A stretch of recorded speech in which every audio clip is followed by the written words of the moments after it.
Muito bem, agora que nós acabamos de olhar o cenário de ETFs, vamos dar uma olhada no mercado Brasil e mercado Estados Unidos e com isso tentar entender o que acontecia no mercado brasileiro.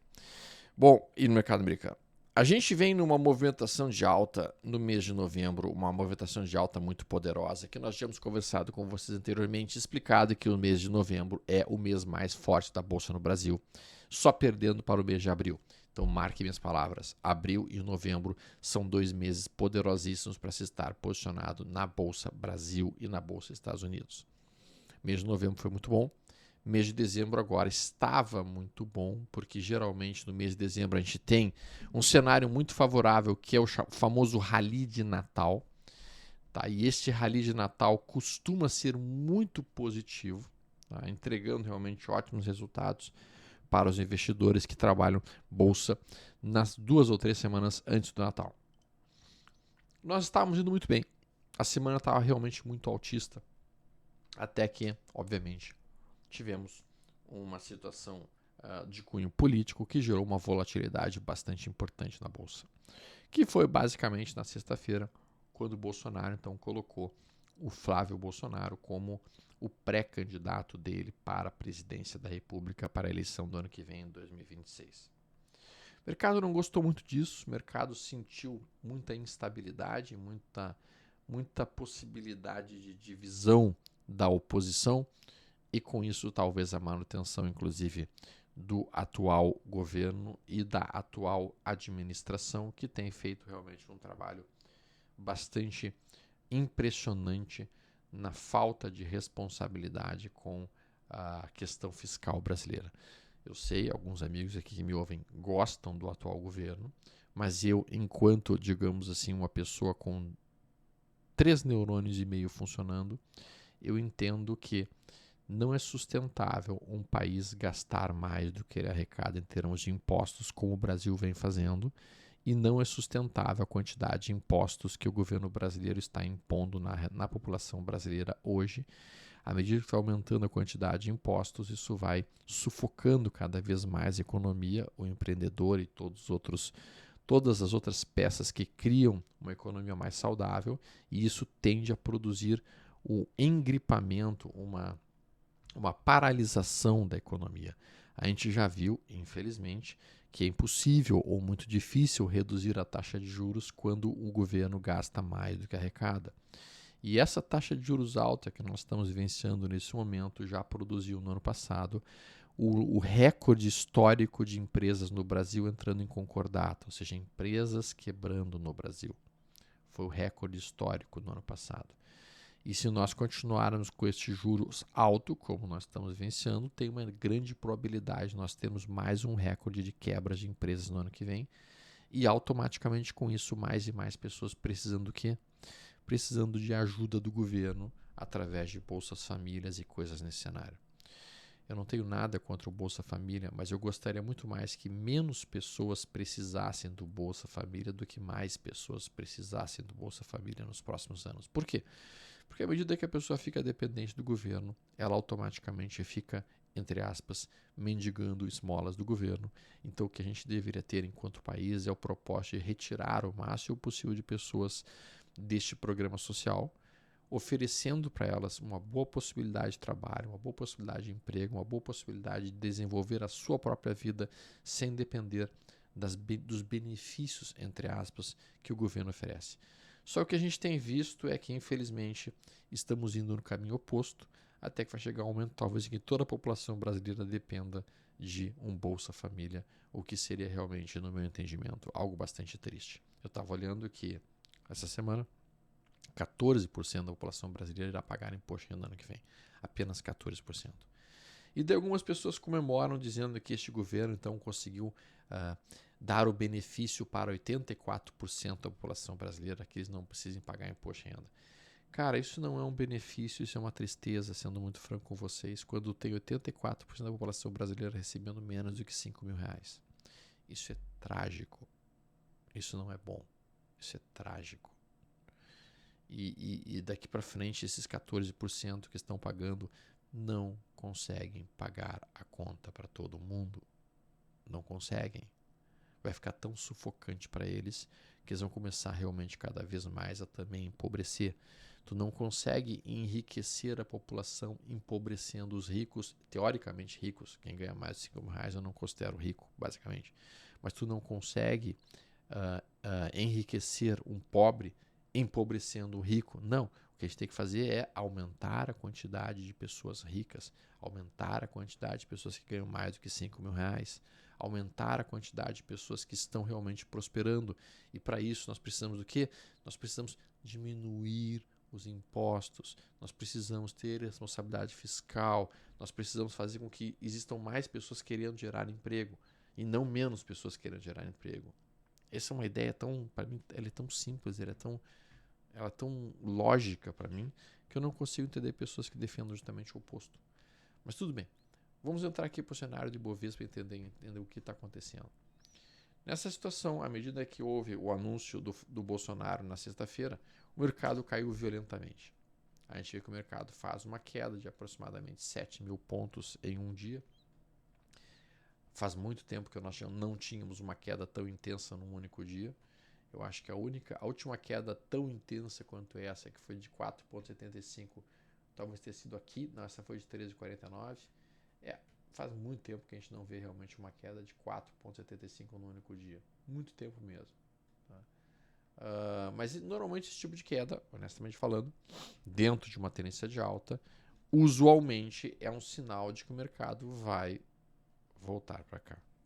Tá? Então, na maior parte das vezes, esse pânico é estabelecido, o pânico passa, as pessoas pensam, não é bem assim, veja bem, pode ter sido só um boi de piranha. Daqui a pouco se modifica o cenário todo e o mercado volta a subir e volta para essa região. Então não é uma declaração pontual que vai produzir realmente todo este estrago e toda uma mudança de tendência de alta. O Ibovespa segue tendência de alta ainda, sim, seguimos tendência de alta. Mesmo no gráfico semanal, seguimos tendência de alta. Mesmo que nós percamos a mínima dessa semana que terminou, nós poderíamos fazer um movimento de recuo que seria natural dentro de uma tendência de alta, talvez 2 ou 3 semanas de queda, até aproximar o topo anterior rompido, que está em 146, até mesmo observarmos aqui essa movimentação, que é a região de suporte mais importante do Ibovespa nesse momento, em 145.900. Então, não tem absolutamente nenhum estresse. Nós fizermos 3 ou 4 semanas de queda, isso não muda a tendência de alta do Ibovespa em si. Não muda em nada. Zero. Inclusive seria bom, porque a gente poderia comprar ações, boas ações de boas empresas por um preço bem mais descontado do que ela encontra-se agora, para depois continuar o movimento de alta que o Ibovespa está fazendo, já que ele está, sem dúvida alguma, dentro do seu topo histórico, como a gente está vendo aqui, numa boa movimentação. Não há sinais ainda de mudança de tendência de prazo mais longo, talvez tenha uma mudança de prazo mais curto. Eu acho que isso quebra um pouco a possibilidade de um rally de Natal, acho que sim, tá? A gente estava realmente bastante positivo para as próximas 2 semanas. Com esse sinal dado na sexta-feira, a gente deixa de estar tão positivo assim e a gente começa a cogitar realmente a possibilidade de um recuo pelas próximas 2, 3 semanas, montando um mês de dezembro corretivo para realmente buscar a região de suporte na 146 e talvez no início de janeiro do ano que vem, ao atingir 146,300, zona de suporte, possamos procurar por bons pontos de entrada, de preferência com o nosso estocástico lento neste nível que está aqui embaixo. Olhando vários ativos, o que mais chama atenção é que o setor financeiro, especialmente o setor de bancos, enfraqueceu. A gente vê o setor de Banco do Brasil, a gente vê o ativo Banco do Brasil formando um duplo topo, bem ruim. A perda dessa mínima poderia abrir, aqui sim, um viés de recuo para esse fundo prévio. Então o Banco do Brasil ficou com um gráfico bastante feio, tecnicamente falando. Eu estou pensando, inclusive, em montar até mesmo, coisa que eu rarissimamente monto nesse período do ano. Eu nunca monto trava de baixa em novembro, dezembro, janeiro. Geralmente não é um movimento muito bom. Mas com essa puxada que o Banco do Brasil fez, aquilo que eu chamo de um possível chuá de venda, eu estou pensando em montar umas travas de baixa em Banco do Brasil na perda da mínima dessa semana.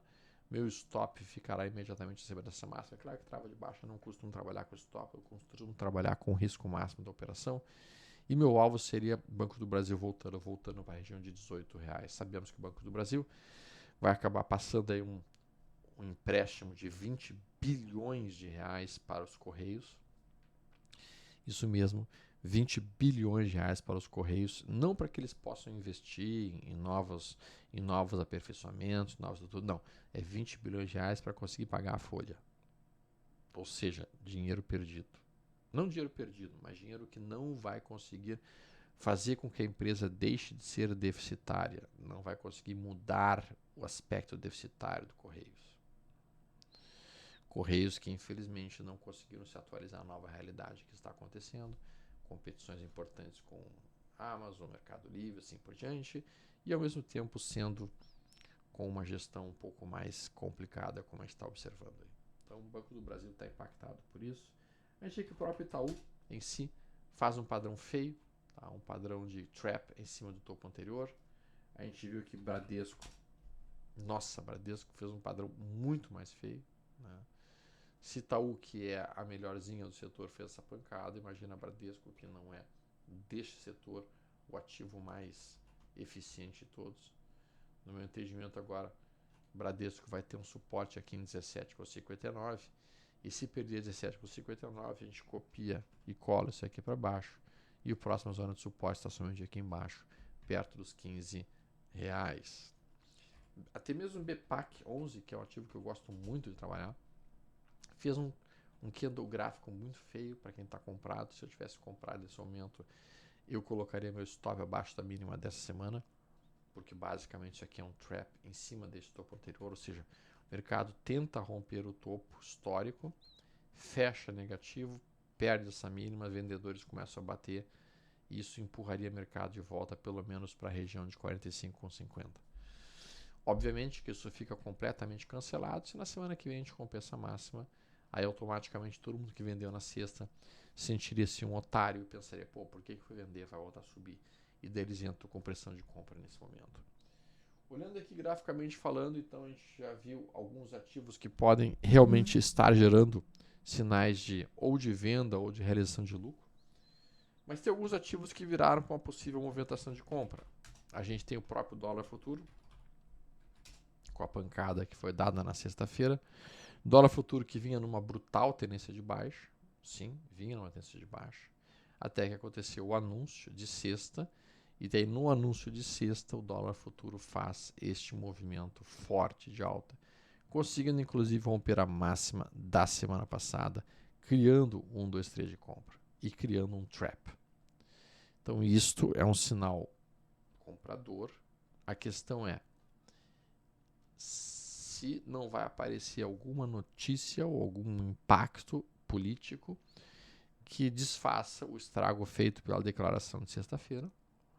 Se acontecer, o mercado se acalma, o gringo volta a comprar, o gringo volta a botar dinheiro no Brasil e o dólar volta a cair.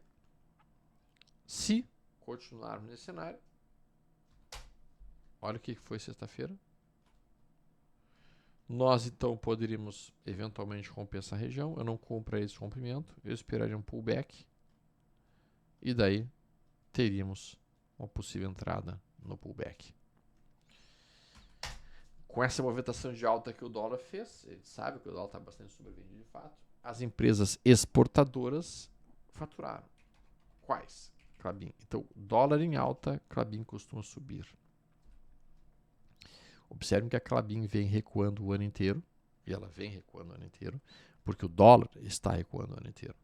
Então a Klabin está muito atrelada ao dólar, obviamente ela é uma empresa bastante exportadora, e como o dólar deu uma movimentada forte de alta na sexta, haja vista a declaração feita, basicamente a gente vê que Klabin sai da sua tendência de baixa, sim, ela sai, ela consegue cortar ali a linha de baixa que ela vinha respeitando, ela cortou aqui, ela faz um pullback em 3 tempos, A, B, C, e agora ela está no meio do que seria uma onda 3 de alta.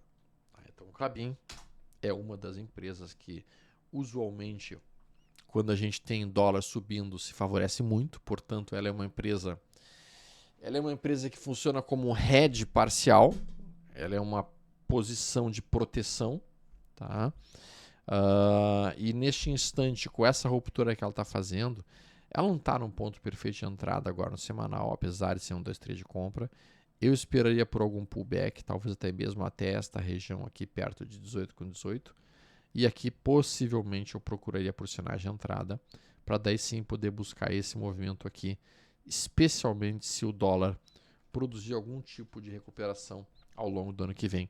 Lembre-se que ano que vem nós temos eleição presidencial no Brasil. Historicamente falando, o dólar tem um viés comprador durante os anos de eleição presidencial no Brasil. Usualmente o risco Brasil, que é um dado chamado CDS, ele costuma aumentar nos anos de eleição presidencial. Isso faz com que haja uma pressão compradora no dólar. Tá?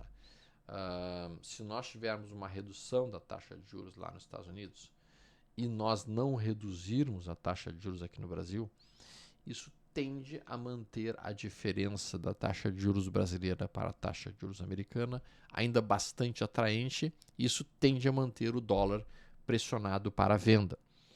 Por outro lado, se nós reduzirmos a nossa taxa de juros mais rápido do que os Estados Unidos, isso tende a fazer com que o investidor estrangeiro recompre os seus dólares, leve seus dólares para fora e traga para uma taxa de juros americana, porque o risco Brasil não compensaria essa diferença da taxa de juros em si. Então, olhando isso desse aspecto, nós temos que estar atentos aí à movimentação de taxa de juros Brasil no ano que vem. Klabin, então, fez essa movimentação. A gente viu que a própria Unip 6, uau, bonito movimento no Unip 6, tá? É um movimento bastante interessante. Ela fez um 1, 2, 3 de compra. Ela está numa tendência de alta. É uma excelente empresa, muito bem gerida, bons resultados, bons números. Tá? O estocástico lento sobrevendido. Aqui tem um belíssimo padrão que a gente chama de reversão positiva. Ela tem esse fundo estabelecido que marca esse estocástico nesse nível. Ela faz um fundo mais alto que o fundo anterior, mas ao mesmo tempo nós estamos com o nosso estocástico mais sobrevendido, indicando que a gente está mais sobrevendido aqui. A gente tem mais potencial de alta aqui do que nós tínhamos nesse ponto. Geralmente a forma de calcular um alvo para essa movimentação, a gente pega a distância desse fundo aqui para esse fundo e a gente larga a partir desse topo, botando um alvo, neste caso para o NIP 6, perto de R$ 93. Uau, seria uma movimentação bastante importante, quase 40% em si. Então temos que ficar atentos para o NIP 6. E o último ativo que me chamou a atenção, na verdade, dentro do mercado brasileiro, para compra semana que vem, não tenho praticamente nenhum, a não ser que a gente compre as barras vermelhas ignoradas que foram produzidas. Tá? Para mim, o índice futuro estabelece um viés, inclusive, de possível recuo, estando em cima desse topo anterior aqui. Se perdermos essa mínima, chance de acontecer algum recuo do futuro para próximo da região de 151.200 dólares. E agora vamos falar de United States of America. United States of America, como dizem os gringos, estão movimentando-se em alta, estão realmente fazendo o padrão chamado Rally de Natal. Jingle Bell, Jingle Bell, Jingle All the Way, como eles cantam lá. Nós vamos olhar aqui realmente formação de um lindo padrão de entrada. Olha que bonita a movimentação dentro do mercado americano. 1, 2, 3 de compra, tendência de alta, rompemos 2, 3 de compra, tudo indicando a possibilidade do S&P nas próximas semanas buscar a região de 753 pontos. Então este é o alvo imediato para S&P. A gente viu uma entrada de pressão de compra brutal acontecendo nas empresas do setor nuclear. Oclo deu este movimento que a gente está vendo aqui. A gente já tinha comentado que ela estava muito bonita tecnicamente. O alvo é voltar para essa região, quase 70% para cima. A gente viu a própria SMR fazendo essa pancadinha aqui e já indicando o desejo de voltar também para essa área de quase 100% para cima. A gente viu a NNE, que é esse movimento aqui também, tudo isso é nanonuclear, com o objetivo de voltar para essa região, 46% de alta, estocástico dentro sobrevendido, o stop relativamente curto, e aqui a Ketum, não, perdão, já ia falar bobagem, já ia falar aqui, esta aqui é a ETF, então, de Uranium, energia nuclear na veia. Tá? Então, quem assumiu esse 1, 2, 3 de compra aqui está com o seu stop abaixo da mínima desse QD 28 aqui e trabalha o alvo, pelo menos esta região que está aqui em cima, o que é um alvo de quase 26%, para um stop de aproximadamente 9,75%. Delícia! Delícia! Isso aqui não é fake net. Isso aqui é net total, tá, galera? Isso aqui é realmente um movimento de alta dentro de uma tendência de alta bem estabelecida e bem bonitinha. Outras ações começaram a puxar, que empresas do setor quântico, empresas do setor de quântico. 3 semanas de queda e as pessoas já estavam acreditando. Acabou o setor quântico? Não, não acabou o setor quântico. Não acabou. Computação quântica continua bem, não morreu. Estava num período de recuo que é natural numa tendência de alta. Tendência de alta é isso, é perna de alta, perna de baixa, perna de alta, perna de baixa. E durante a fase da perna de baixa, todo mundo fica assim, mãe, eu tô apanhando, mãe, acabou a tendência de alta, mãe, morreu. Só que aí o que o mercado faz? Ele termina a perna de baixa e reinicia a alta. Aí o cara tá com medo, eu não vou comprar agora, agora eu quero comprar. E daí o animal vem e compra o topo. Isso, animalzinho, isso. Compra depois que subiu 5, 6 semanas.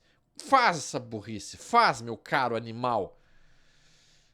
E aí a pessoa compra aqui. Aí o mercado começa a corrigir e ela fala: agora vai cair. Eu tô com medo. E daí ele vende aqui. Aí ele vende aqui, no auge do medo ele vende. E daí o mercado começa a subir. E ele fala: não, a última vez que eu comprei me dei mal. Eu não vou comprar mais. Mas tá subindo tanto, quem sabe eu compro. E daí o animal compra aqui de novo. Isso, meu animalzinho, isso! Consegue perder dinheiro numa tendência de alta. Vai, meu querido animal. Sua anta gorda, sua capivara, capivarando tudo na vida. Não se compra topo de tendência de alta. A gente quer comprar fundo em tendência de alta. A gente quer comprar uma tendência de alta depois que o mercado caiu, para vender depois que subiu. Por isso que eu não sou um cara que gosta de comprar rompimentos. Eu gosto de comprar recuos numa tendência de alta. Entenderam a diferença? Que é o que a BTS está fazendo agora. Rigetti do mesmo setor. Qual é a tendência? Cara, uma criança de 6 anos de idade, que tu chega pra ela e ensina: minha queridinha, quando o mercado estiver fazendo isso aqui, ó, é tendência de alta. Uma criança de 6 anos de idade, que você tem ensinado isso para ela, vai dizer que isso aqui é uma tendência de alta, vai ver que isso aqui é um topo anterior rompido, vai ver que isso aqui é um recuo para o topo anterior rompido, vai observar esse 1, 2, 3 de compra. E se tu ensinar para ela um conceito básico, que é: minha queridinha, quando a média aqui, essa média gordinha aqui, quando ela estiver subindo, quando o estocástico chegar aqui embaixo, você tem uma compra.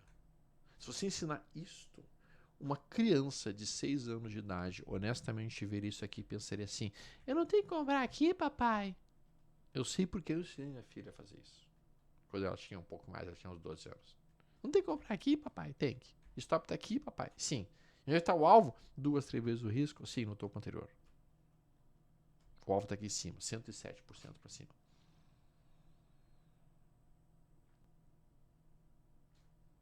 Mas eu tô com medo. Eu tenho medo. Yonk. Qual a tendência da Yonk? Novamente, tu chega, ensine uma criança de 8 anos de idade a identificar uma tendência de alta. Pode ser seu filho, pode ser sua sobrinha, pode ser seu neto. Ensine para ela o conceito. Deixe ela olhar o gráfico, porque ela não vai ter o medo que vocês estão. Porque eu tô lendo que é um crash no mercado americano. Porque eu tô lendo que o mercado americano vai quebrar. Porque eu... Não existe crash anunciado. Tipo, semana que vem tem crash, tá, galera? Não percam! Semana que vem vamos ter um crash. Isso não existe. Os crashes acontecem quando ninguém espera que aconteça o crash. Tava todo mundo feliz da vida, pum! Raio guacho, mata a porcaria do mercado e entra num crash. Não é o que está acontecendo agora. Isso aqui é uma tendência de alta. Isso aqui é um recuo natural dentro de uma tendência de alta. Aproximou-se de um topo anterior rompido. Estocástico dentro sobrevendido. Divergência positiva, reversão positiva. Rompeu essa região. O objetivo da Ion é voltar para cá. Que é o BT. Que o BT, por enquanto, está um pouquinho mais fraca de todo o setor, mas o objetivo dela também é voltar para o seu topo histórico, que está aqui quase 82% acima do ponto atual. E se romper essa região aqui, meus amigos, isso aqui é um padrão que todo mundo que me conhece sabe. Isso aqui é um xícara e alça. Ao romper isso, pega essa amplitude, larga isso aqui para cima, como teu alvo. $144. Elas estão falando de 10x. 10x. 10x. E o cara fica com medo de que é um crash. Quando o stop está aqui embaixo. Se o cara não quer operar uma ação específica, ela também tem uma ETF, que é a Ketum. Essa é uma ETF de computação quântica. O cara pode operar uma ETF de computação quântica que gerou entrada, inclusive, essa semana, nessa ruptura aqui. Essa ETF, nessa semana, já entregou 3,52% em menos de 5 dias. E o objetivo, obviamente, assim como de todas as empresas do setor quântico, é alta. Vai ter semana de recuo? Vai. E o que a gente deve fazer durante esses recuos? Procurar por compras. Muito bem. Vamos olhar aqui uma lista rápida das 50 melhores ações United States of America. A AIM é a primeira delas, a AIM Agnico. Essa aqui é uma empresa de mineração de ouro. Obviamente que ela segue o ouro. Ela está em tendência de alta. No meu entendimento, ela tem como objetivo tentar romper o seu topo histórico, assim como o ouro tem como objetivo tentar romper o seu topo histórico. Está indo nessa direção. Tá? Então essa é uma empresa defensiva, sim, ela está atrelada ao ouro e tudo que está atrelado ao ouro para mim é defensivo, naturalmente. Apesar do ouro ter apresentado ótima valorização no último ano, não é o movimento mais clássico dele. O ouro em si, ele é basicamente uma ferramenta de hedge, de proteção. Isso aqui é a Firm, tá? É uma excelente empresa americana, bons números também, bons resultados, estocástico dentro sobrevendido, tocou a média móvel de 80, também está numa tendência de alta de longo prazo, fez este recuo, acionou 1, 2, 3, tem alguns players que estão botando seus stops aqui com seus alvos lá em cima. Se voltar até o topo anterior, já é quase 27% de valorização em dólar em algumas semanas, olho para ela com interesse. A GX, essa é uma ótima empresa, excelente tendência de alta, topos e fundos ascendentes. A gente percebe aqui um canal de alta que é basicamente esse canal de alta aqui.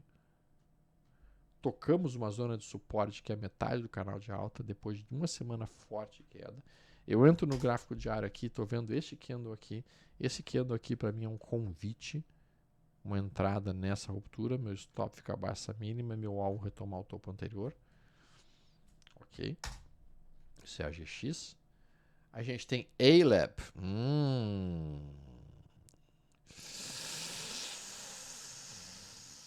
Sexy. Tão sexy. Meu santo Crispim.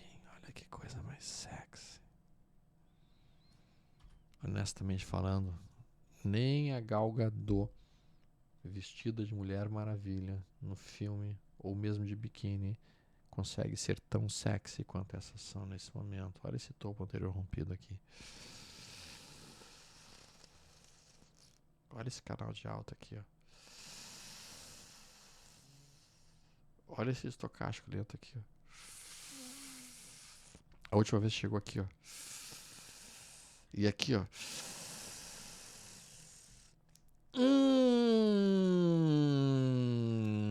Eu chego a salivar. Aqui pra mim, ó, com esse 1, 2, 3 de compra gerado aqui, com esse comprimento aqui. Stop aqui, ó. Eu tô com o stop bem relativamente curto. Tá, não é tão curto, são 23%, mas o meu alvo, cara, é 80% para cima. Então eu faço o gerenciamento disso, eu consigo trabalhar isso.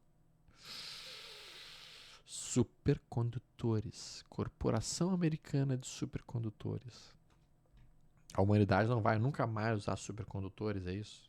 Acabou a utilização de supercondutores no mundo. Não vou precisar. Pra quê? Não, né? Olha o canal de alta. Olha o canal de alta. Olha esse topo anterior rompido aqui. Olha esta barra que vocês estão vendo aqui. Esta order block aqui, ó. Olha esse 1, 2, 3 de compra aqui, ó. Olha esse tocache lento aqui, ó. Olha essa ruptura aqui, ó. Stop aqui. Alvo aqui. Relação risco-benefício perfeita. Tendência de alta. Um recuo, uma tendência de alta. Ok. É Natal, é Natal. Sino de Belém já nasceu. Deus menino. Para o nosso bem. Anfenol. Topo histórico de Anfenol, prestes a ser rompido. Empresa do setor farmacêutico, biotecnologia. Stop é curtinho. Eu botarei meu stop aqui abaixo de 131. Meu alvo 2 vezes meu risco para cima. ATET.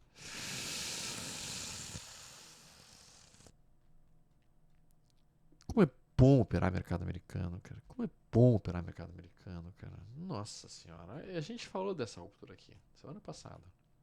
Nós falamos. Quem nos acompanha aqui viu isso. Anglo Gold. Axon. Então assim, ó. Nós falamos sobre alguns ativos. Olha aqui, ó. Ó. Stop aqui. Ó, aqui em cima. Nós estamos falando de uma alta de quase 36% para um stop de 7%. Estocástico dentro sobrevendido. Mas eu tô com medo, stop. Bros. Bros está um pouco mais enrolada. Esse aqui não é um gráfico tão simples assim. Apesar dos números das empresas serem fantásticos, eu entendo que ela está numa tendência não de alta no último ano. Ela está andando. Ela tinha feito um triângulo simétrico aqui. Ela rompeu esse triângulo simétrico para baixo. Agora ela está tentando voltar para dentro do triângulo simétrico.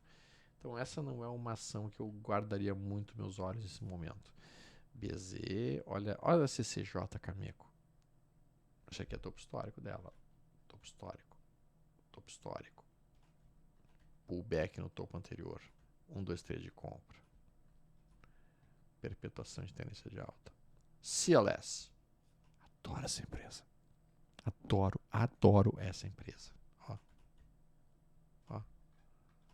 A empresa aqui entregou no último ano 503%. 503% em 150 dias. O pessoal fica só falando de cripto. Cara, na boa.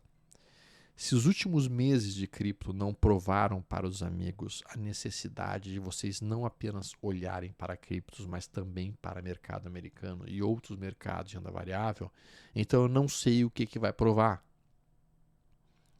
CLS em 6 meses subiu 500%. 500%. Carvana. Aqui, ó. Tá rompendo. M. Olha aqui, ó. Boa chance de voltar para o topo histórico. Olha esse estocástico lento aqui. Se voltar para o topo histórico é 25%. Fix.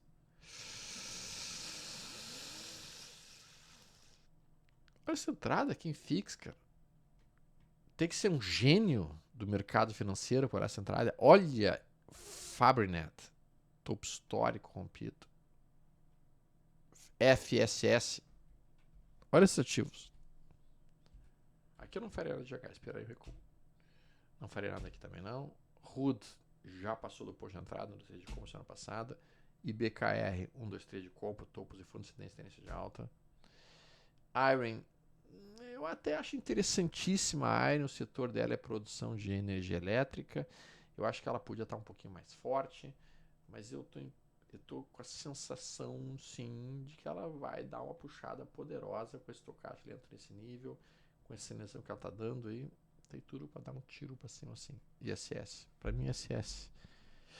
ISSC vai voltar para cá. Isso aqui já é uma variação de quase 20% e talvez volte mesmo para cá 78%. Eu penso que talvez botar um dinheiro aqui de pinga, o dinheiro aquele que a gente aceita perder total, pudesse valer a pena, porque esse dinheiro de pinga, se ele sobe 80%, ele deixa de ser pinga, ele passa a ser um dinheiro bom, talvez de vodka e não de pinga. Esse ativo aqui está acumulando, ainda não deu entrada. KNCA eu gosto muito. O aumento da massa de uma semana seria um trap em cima da média móvel de 7, que é poderoso. Uma tendência de alta. Life, para mim, delícia. Tem ainda o objetivo de voltar em 95 com 24, ainda está longe disso. Fez um cano de versão interessante essa semana. Estocástico dentro bem sobrevendido. MERM tinha gerado sinal de entrada e está me frustrando, sendo bem franco. MERM, eu esperava que ela depois dessa semana aqui ela não voltasse e ela decidiu voltar. Mirum Pharmaceutical, não foi legal o movimento dela, infelizmente. Significa que ela vai acumular um pouco mais, o que é uma malvadeza que ela fez. Net Cloudflare, olha aí, 1, 2, 3 de compra em cima de uma zona de suporte, estocástico dentro sobrevendido, interessante. Nvidia, prestem atenção na Nvidia, ela não morreu, tá? Ela tem um grande potencial de entregar pelo menos mais 13% até o topo histórico e eventualmente romper essa região e seguir a sua tendência de alta, porque não, o mercado de inteligência artificial não é uma bolha, não é, apesar de estarem falando essa bobagem por aí, não é, tá? Essa bobagem, bullshit, como se dizem, estão querendo que vocês vendam as ações de inteligência artificial barato. B1 Medicine, ok, 3 semanas de queda. Alt não faria nada nesse momento. A gente tem a PLTR subindo e indo para o topo histórico e vai romper essa região, vai buscar 207. A gente pode operar Palantir. E este é o ativo. Eu não gosto dessa empresa. Eu não gosto do que eles fazem. Eu não gosto do joguinho que eles têm. Eu sei que é um joguinho extremamente do mal. Tá? O stop é curto e o alvo é longo. Então, o que tudo indica, 41% de alta em Roblox me interessa bastante. Aqui no Brasil a gente tem a R2 BL34, que é justamente a PDR dela, e que está em cima de uma média móvel de 70, com o estocástico dentro sobrevendido para buscar o topo anterior. E se buscar o topo anterior é quase 38% de alta para cima. Então, o Roblox me chama atenção sim, apesar de eu não gostar da empresa. RDTT, belíssimo movimento, Reddit. Olha o Rocket Lab. Ligaram os foguetes na Rocket Lab. Ligaram os foguetes na Rocket Lab. Olha que tiro. Que tiro foi esse? Que tiro foi esse? Esse troço tem tudo realmente para ir buscar os 100 doletas numa velocidade brutal. Já passou do ponto de entrada. Eu tenho que esperar o próximo recuo para tomar posições nela. RMBS também lindo ativo, excelente empresa, ótimos números, resultados crescendo, rompeu 1, 2, 3 de compra, já passou do ponto. RSI também gosto bastante, também deu uma entrada semana passada. Raytheon não. Shopify lindo. Tu vê que Sophie deu uma movimentada, recuou, mas ainda não foi efetivamente. Symbotic é um ativo que eu estou adquirindo para um prazo mais longo, no meu entendimento. Esse ativo tem um grande potencial, trabalha com automação, robôs e confecção de robôs. Tá? Então, para mim, ela está num processo de acumulação para que depois que ela termine de acumular, ela realmente consiga andar num ritmo muito maior. Qual seria meu alvo de Symbotic? Se eu estou considerando tudo isso daqui, uma acumulação enorme, e a gente rompeu isso e vejo isso aqui como um pullback, uma nova acumulação, para mim o alvo principal é essa amplitude aqui, para cima. Então eu tô com um alvo aqui em 193 em Symbolic. Tô quase acabando aqui o nosso vídeo, não se preocupem. TFPM não, aqui ó, Urban Outfit já passou do ponto. VRT, excelente ativo, excelente holding. Fez 1, 2, 3 de compra, depois de romper topo histórico, pullback, tocando essa região. WGS, eu tomei esse ativo nessa ruptura aqui, faz uma barra meio ignorada, e agora se eu romper essa barra meio ignorada, semana que vem, novas entradas em WGS. E por último, WPM, Wheaton Precious Metals, indo para o topo histórico, assim como as outras empresas do setor de mineração. Bom, espero que tenham curtido este nosso vídeo que versa sobre o mercado financeiro Brasil e Estados Unidos. A gente viu alguns ativos que estão me chamando muito a atenção, alguns que já passaram do ponto, e agora vamos dar uma olhada no cenário de criptomoedas. Falou, galera? Em seguidinha, não se esqueça de deixar um like, comentário de vocês, isso divulga o nosso trabalho, e aí vocês me ajudam a explicar lá em casa por que eu estou trabalhando num domingo de manhã. Um abraço, pessoal!